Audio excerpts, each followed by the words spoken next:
Hi, I'm Dwight from Robust Spectrum Outdoors. Today, I'm going to be talking about how to set the air pressure, particularly the sag, on your rear shock for your Specialized Status 140. And we'll get into the forks as well a little bit. Part of this is going to be your height, your weight, and how much you're wearing on the trail when you're going mountain biking.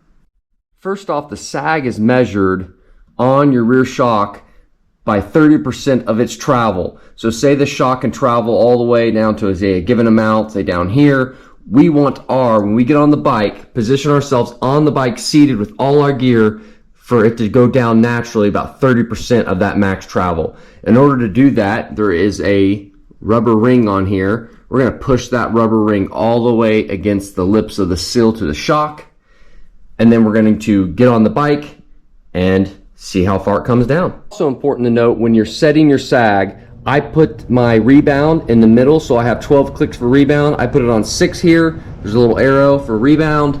And then you also want your throw lever here not on firm. We want that on full.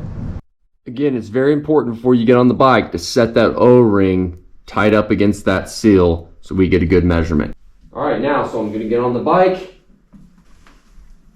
All right, normally you want to do this with all your gear on so the weight is natural, but for me, just for the lesson, I'm just going to get on the bike how I am right now, and it should set that sag. Now, what you want when you're doing the sag measurement is a centimeter ruler or millimeter ruler, because we're going to need to measure that sag. Now, the manual, for your Status 140, if you look in there, it'll tell you that 30% of the total sag at the 30% mark is approximately 16 millimeters or 1.6 centimeters. So we're looking roughly to get that right on there so that when we go out on the trail, we can adjust from there to the manufacturer's recommendations.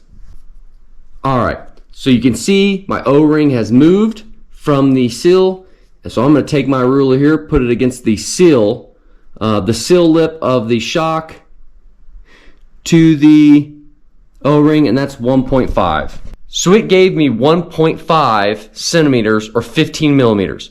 That's not quite 30%. So what I would do is let air out. Now, in order to let air out, what you're gonna have to do is unscrew your cap here. Kind of pumps you're looking for is like this from Fox. Something that will get up to at least 350 PSI. All right, so my last tip is going to be setting the air compression on the fork. Now, every bike's different, but the Status 14, what you're gonna wanna do is unscrew the cap on the front.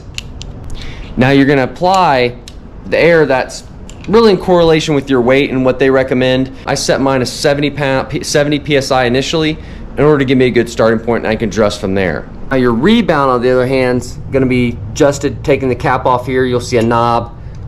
You'll click that left or right and adjust it. Set it in the middle range initially and play with it as you're out there biking on the trail to get what fits for you. And as you can see, the rebound right there on the fork.